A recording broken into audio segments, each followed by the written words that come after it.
The word digital has really evolved in terms of its meaning. So when I first came across the word digital as an engineer, I assumed that meant ones and zeros, binary. Now digital has grown to have this much broader, much more holistic meaning about workflow and leadership and agile ways of working. So when we think about standards in digital, I think it's very easy to get caught up in the idea of using specific tools. And in our organisation, previously we made the mistake of mandating certain tools. We don't mandate what tools they use. So if they're using an iPad, they might use Procreate. If they're using a Windows machine, they might use Inkscape. And that's fine as long as the format is the same. But also, I think it's less about the tool itself and more about the way that those tools are used. So, for example, mind mapping tools like Miro, like Mural, Google Jamboard, they are great for collaboration, but only if you put the preparation in to take your users through that journey. So the tool itself does not compensate for the workflow. The tool is part of the workflow.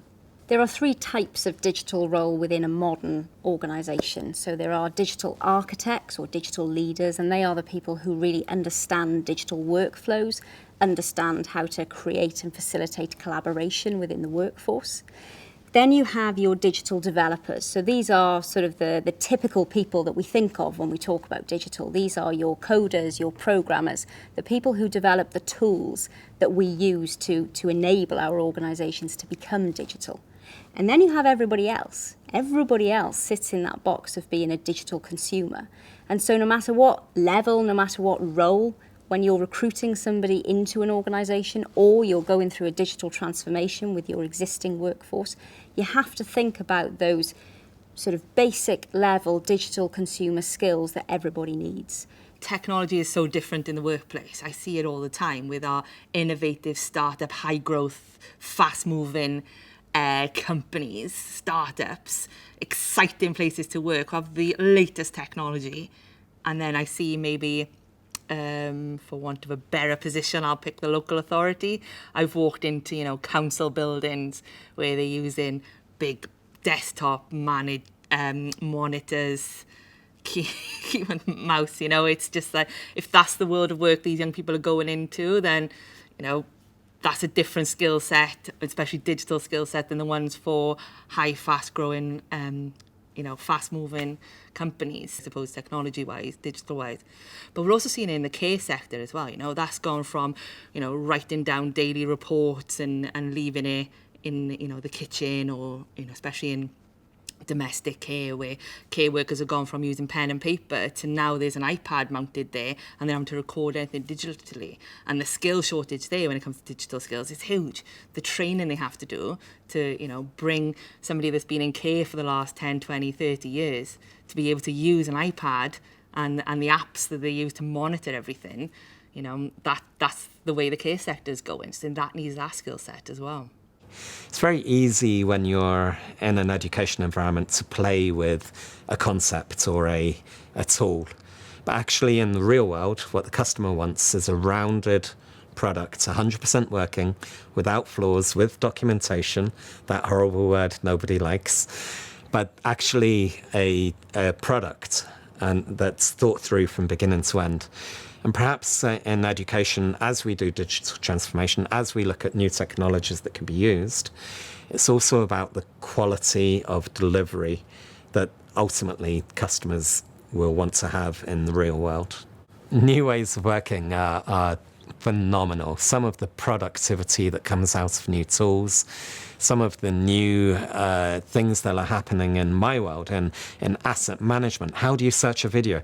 Can you search on people's faces? Can you search on the text? Can you have analysis of a video to know that's a car chase, that's a romantic scene, that's something else happening, and be able to search on that?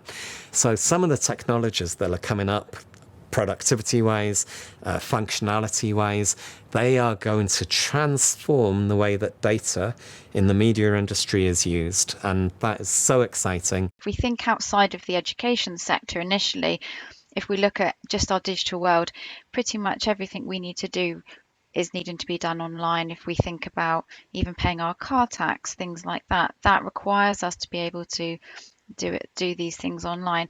So that initial, it's having that awareness of the appropriate technology and the appropriate techniques to be able to, again, it's about thriving successfully in a digital world, but also that having that awareness of where our own digital capabilities lie is really important.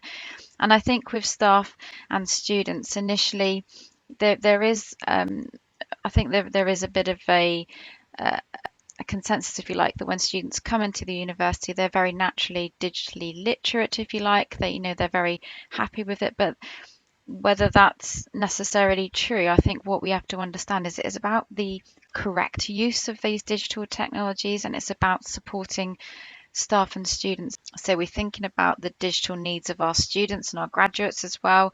When they go out into the workplace is changing phenomenally at the moment in terms of the digital space.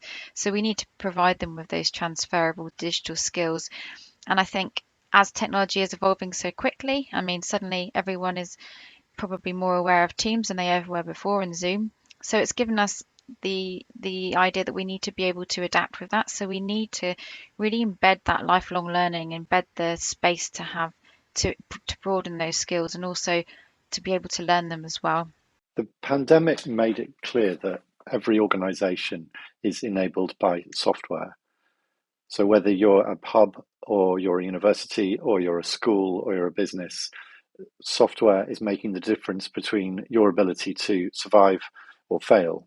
If you're a pub, being able to track people during a pandemic to pick up shopping from your, from your front door or outside, or somehow interact with your customers, equally important. So software is eating the world is one of the phrases that's used. This has been true for many years. We are in the age of digital, and unlike in the age of mass production, where work was optimized around consistency and standardization and output per minute, with software, users don't know what they need until they see it, and everything is unique, and a different optimization is needed. What does digital transformation look like in the future? There are a few key things to bear in mind. Firstly, across industry, we see organizations really at the beginning of this journey. And so there is lots of change ahead of us. And it won't stop. It's not like there's a finite endpoint you get to, but there is a key shift going on at the moment. And in making those shifts, we'd say, firstly, as a leader, you need to be thinking hard about the type of leadership on offer, getting clarity on purpose, and challenging themselves how to evidence and detect success. You need to think hard about your organization structure. Are you optimized for the flow of value, or are you in role-based silos still? And thinking hard about the system of work, how to really visualize from strategy through to execution, how to regularly reprioritize based on knowledge and lessons that have been learned, and pivoting to focus on the right thing. So I think, as businesses, but also from the government, we absolutely need to have investment in basic digital skills to make sure that everybody's got, a good baseline. I think, some organizations had to quite quickly during the pandemic adopt a far more digital first approach. We've seen sort of mass take up of systems like Teams, which are constantly evolving and changing as new features are rolled out to help collaborative working.